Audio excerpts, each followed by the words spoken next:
ఈ దీవెనలతో వచ్చిన ఈ ప్రజా ప్రభుత్వం గౌరవ ముఖ్యమంత్రి రేవంత్ రెడ్డి గారి నాయకత్వంలో 2 సంవత్సరాలు పూర్తి చేసుకొని 3వ సంవత్సరంలో అడుగు పెట్టాం. ఇచ్చిన మాట ప్రకారం పేదవాడికి అండగా ఉంటామని చెప్పి పేదవాడికి అండగా ఉండడమే కాకుండా వారికి ఇచ్చిన ప్రతి కార్యక్రమాన్ని చేస్తామని చెప్పిన ప్రతి మాటని చేస్తూ అభివృద్ధి సంక్షేమాన్ని జోడెడ్లలా రాష్ట్ర ప్రజలకి మీ దీవెనలతో ఉన్న ఈ ప్రభుత్వం ఈనాడు ఇస్తుంది. దాంట్లో భాగమే 200 యూనిట్ల ఉచిత కరెంటు కానీ, రేషన్ కార్డులు కానీ, సన్న బియ్యం కానీ, ఆడబిడ్డ ఆర్టీసీ బస్సులో ఎంత దూరమో ప్రయాణం చేసినా ఉచిత బస్సు సౌకర్యం కానీ, అదే రకంగా పేదవాళ్ళ పిల్లలు పెద్దోళ్ళు పిల్లలు చదివే లాంటి చదువుకోవటానికి వారి స్కూళ్లలో డైట్ ఛార్జీలు 40% పెంచిన కార్యక్రమం కానీ, ఆడపిల్లలకి కాస్మెటిక్ ఛార్జీలు 200% పెంచిన కార్యక్రమం కానీ, ఇలా అనేక కార్యక్రమాలు పేదింటి ఆడబిడ్డ గుమ్మానికి మీరెన్నుకున్న ఈ ప్రభుత్వం ఈనాడు పంపిస్తుంది. ప్రభుత్వం వచ్చిన మొదటి 1-2 నెలల్లోనే ప్రభుత్వ అధికారులని ప్రజాప్రతినిధులని మీ ప్రతి వార్డుకి, ప్రతి డివిజన్కి, ప్రతి గుమ్మానికి పంపించాం. ఆనాడు మీ సమస్యలేంటో తెలుసుకొని వాటిలో చాలా వాటికి పరిష్కరించాం. ఇంకా 3వ సంవత్సరంలో అడుగుపెట్టిన సందర్భంగా ప్రజా ప్రభుత్వం పరిపాలనకు సంబంధించి మరి ఈ 3వ సంవత్సరంలో 99 రోజులు అన్ని శాఖలకు సంబంధించినది విశ్లేషించి వాటి గురించి ప్రజలకి ఏ రకంగా సహకరించాలి అనే దాని మీద ఇప్పుడు 99 రోజుల కార్యక్రమాన్ని చేపట్టాం. ఈ 99 రోజుల కార్యక్రమంలో భాగంగానే మన పాలేరు నియోజకవర్గంలో ప్రజా దర్బార్ కార్యక్రమాన్ని ప్రతి మండలాన్ని 3 క్లస్టర్లుగా చేసి కార్పొరేషన్ లో ఉన్న ఈ 3 డివిజన్ కూడా ఒక క్లస్టర్ చేసి ఈనాడు ఇది 13వ క్లస్టరు మీటింగ్ జరుపుకుంటున్నాం. ఇక ఒక క్లస్టర్ అయిపోతే 14 క్లస్టర్లు సక్సెస్ఫుల్ గా కంప్లీట్ చేసుకొని ఏవైతే మీకున్న కష్టాలు బాధలు మీ అవసరాలకి అప్లికేషన్లు ఇస్తున్నారో ఇక్కడే పరిష్కరించగలిగేది ఇక్కడే పరిష్కరిస్తున్నాం. వారం రోజుల్లో పరిష్కరించే కార్యక్రమం చేపట్టాం. 3 నెలల లోపు న్యాయమైన సమస్య మీరు మాకు ఇచ్చి ఉంటే ఆ సమస్యకు సంబంధించిన ప్రతి అంశాన్ని క్షుణ్ణంగా పరిశీలించి పాజిటివ్ గా వాటన్నిటినీ పరిష్కరించే దిశగా ఈనాడు ఈ ప్రభుత్వం ముందుకు పోవటం కోసమే ఈ ప్రజా దర్బారు కార్యక్రమాన్ని ఏర్పాటు చేశాం. గడిచిన 12 క్లస్టర్లో కూడా అత్యధికంగా ఇందిరమ్మ ఇళ్లు కావాలని అడిగారు. ఈ ఇందిరమ్మ ఇళ్లు అడగటానికి 2 కారణాలున్నాయి.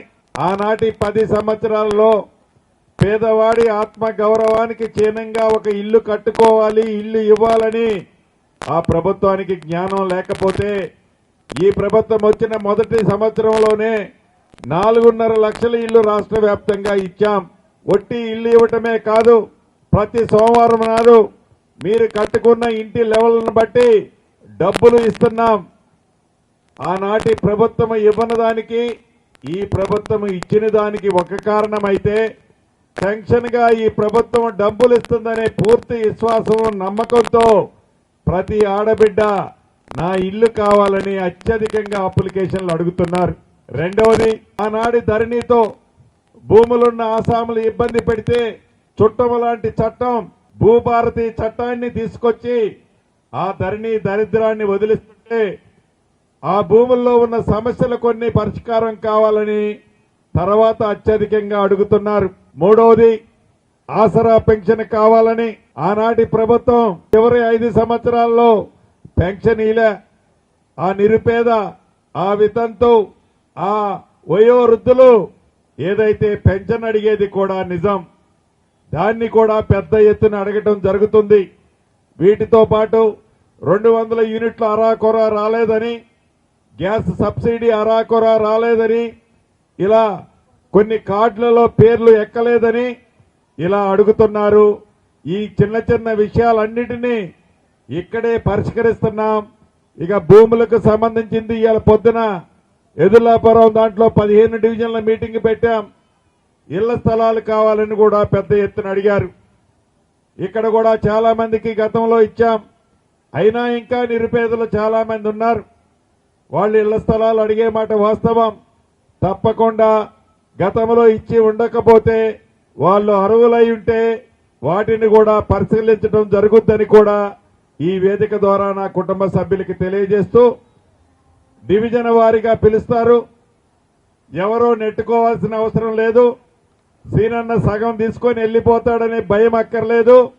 రేత్రి 9 అయినా 10 అయినా చివరి అప్లికేషన్ వరకు నేనే స్వయంగా తీసుకుంటా. ప్రతిదాన్ని మీరు అడిగేది న్యాయమై ఉంటే దాన్ని తప్పకుండా పరిష్కరించే బాధ్యత నాదే. నాకు బాగా గుర్తుంది, నన్ను మీరు మనస్ఫూర్తిగా ఆశీర్వదించి దీవించినాడు. ఈ 3 డివిజన్ల పరిస్థితి ఏందో మీకు తెలుసు. ఈ 2 సంవత్సరాలలో మీ శాసనసభ్యుడిగా నన్ను గెలిపించిన తర్వాత మంచినీరు విషయంలో కానీ, కరెంటు విషయంలో కానీ, రోడ్ల విషయంలో కానీ అన్ని విషయాలలో 2 సంవత్సరాల క్రితం ఉన్న పరిస్థితి ఏందో ఈరోజు ఈ 3 డివిజన్లో ఉన్న పరిస్థితి ఏందో ఇక్కడున్న నా ఆడబిడ్డలందరికీ తెలుసు. ఇంకా కొన్ని రోడ్లు వేయాల్సినవి ఉన్నాయి. వాటిని కూడా పూర్తి చేసిన తర్వాతే మళ్లీ ఎన్నికలు వచ్చినప్పుడు నేను ఓట్లు అడుగుతా. మాటలు చెప్పను, పని చేసి చూపిస్తా. పని అయిన తర్వాతనే రాజకీయాల గురించి మాట్లాడతా. కాబట్టి దయచేసి ఎవరూ నెట్టుకోవద్దు.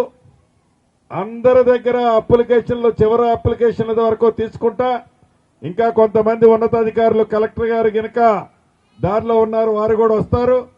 కాబట్టి అన్ని శాఖల అధికారులు ఉంటారు. మీ సమస్యలు పరిష్కరించే ప్రతి దాన్ని ఇక్కడే పరిష్కరించి న్యాయమైన సమస్యలని తప్పకుండా పరిష్కరిస్తానని మరొక్కసారి నా కుటుంబ సభ్యులందరికీ తెలియజేస్తూ కార్యక్రమాన్ని మొదలు పెట్టవలసిందిగా అధికారులకు తెలియజేస్తున్నాను.